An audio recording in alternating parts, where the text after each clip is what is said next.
Hello, my name is Stephanie Shapiro, and today I'm recording for Case Connection Unit 4. Today's date is July 28th, 2020. I've chosen to proceed with cases number 1 and number 3 today.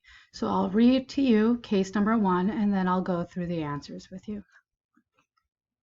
Case 1. A newborn girl appeared normal at birth, but within 24 hours, she developed lethargy, hypothermia, and apnea. The attending physician suspects a metabolic disorder and orders a panel of labs.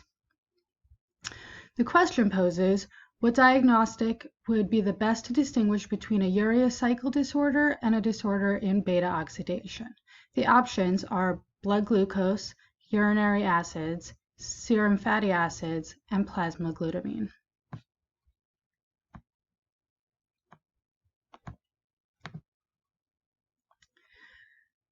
I've decided, based on the given information, that the best diagnostic for distinguishing between the urea cycle disorder and disorder in beta oxidation, or fatty acid oxidation, is the plasma glutamine. This is because increased concentrations of plasma glutamine are typically indicative of hyperammonia. Glutamine is a non-essential amino acid that serves as a source of ammonia for excretion by the kidney. Plasma glutamine levels are elevated in patients with urea cycle disorders, while they remain normal in patients with beta oxidation disorders. This is why it's a good indicator. Patients with fatty acid oxidation disorders and patients with urea cycle disorders both have low blood glucose levels, and so it's not really the best tell for distinguishing between the two.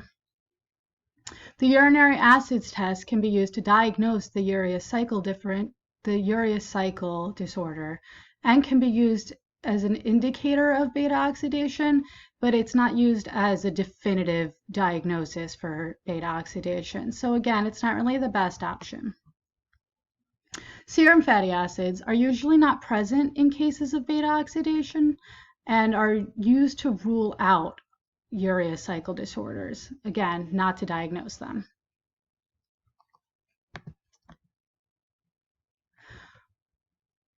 Going back to the case, a full blood workup was ordered for the female, and the data is presented in this case. The initial blood ammonia level was elevated at 314 Ug per Di. Normal range is 17 to 80 and rapidly rose to 600. The urine orotic acid level was markedly elevated at 473. The normal is between 0 and 3. And the plasma citrulline level was normal at 10.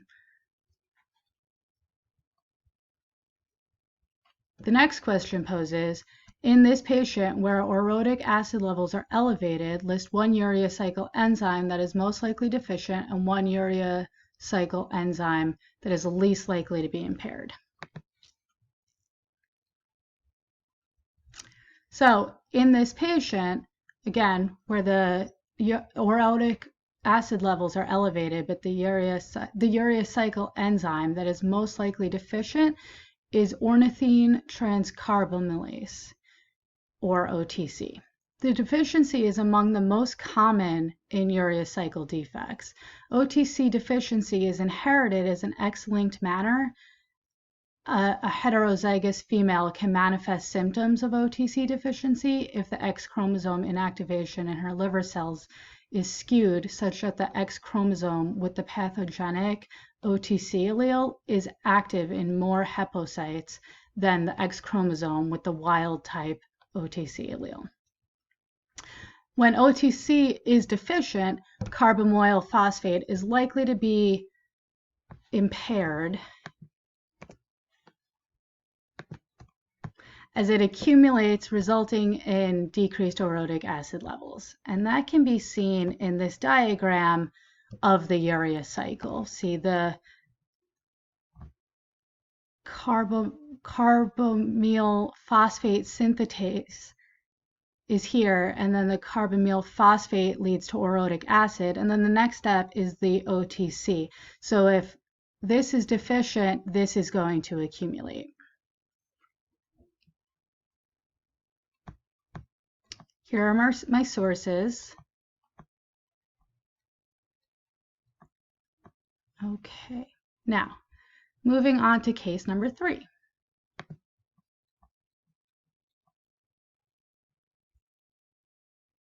In case 3, a 47-year-old man presents with severe pain in his right great toe. He is unable to bear weight on his right foot, and there was no apparent trauma. He reports the pain started last night and continued to increase in severity. Based on his physical exam and laboratory findings, he is diagnosed with gout. Gout can be caused by several different mechanisms, and blood samples are drawn and urinalysis is performed. The results from this individual are listed here. So the patient's plasma urate levels were 10.5, whereas the normal is less than 7, and the patient's urinary uric acid levels were 215, where the normal is 413 plus or minus 78. So the question poses, what is the best explanation for the presentation of gout in this individual? Explain why the other choices are not consistent with the data and what additional information you may need to decide the root cause. The options are overproduction of purines, decreased salvage of purines, or decreased urinary excretion of uric acid. I'll start by explaining what gout is. Gout is a condition in which results from the deposition of monosodium urate crystals in tissues.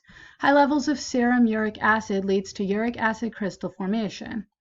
This is the best explanation for the presentation of gout in this individual, based on that information, is decreased urinary excretion of uric acid. This increases risk for hyperuricemia, otherwise known as gout.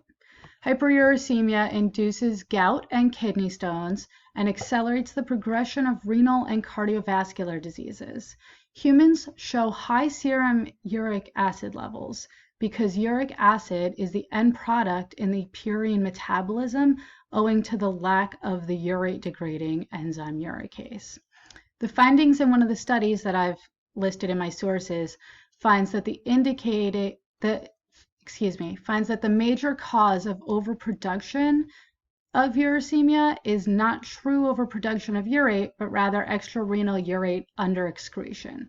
Hence the cause being that the uric acid is not being excreted properly. Purines are not being overproduced in this patient, but likely rather overconsumed, and the purine metabolism process is unable to keep up and thus results in an accumulation of uric acid. So you can't blame the decreased salvage of purines or the overproduction of purines. It's clearly due to a decrease in the excretion of the uric acids in the urine. The next part of the case study states, after further discussion with the patient, he tells you that he recently switched from diet soda to regular soda because he read that fake sugar diet soda was bad for him. He tells you he drinks between 4 and 5 liters of soda a day.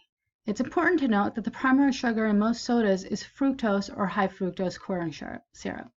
So the question poses, what is the potential impact of this dietary modification on the presentation of gout? The patient's recent increase in consumption of fructose is very likely the cause of his current gout presentation. There is a direct relationship between fructose intake and serum levels of uric acid, which is the final product of purine metabolism. Fructose has been found to stimulate uric acid production during fructose metabolism. Fructose 1-phosphate accumulates and intracellular phosphate decreases, stimulating AMP deaminase to catalyze AMP degradation to inosine monophosphate. This increases the rate of purine degradation, which produces uric acid.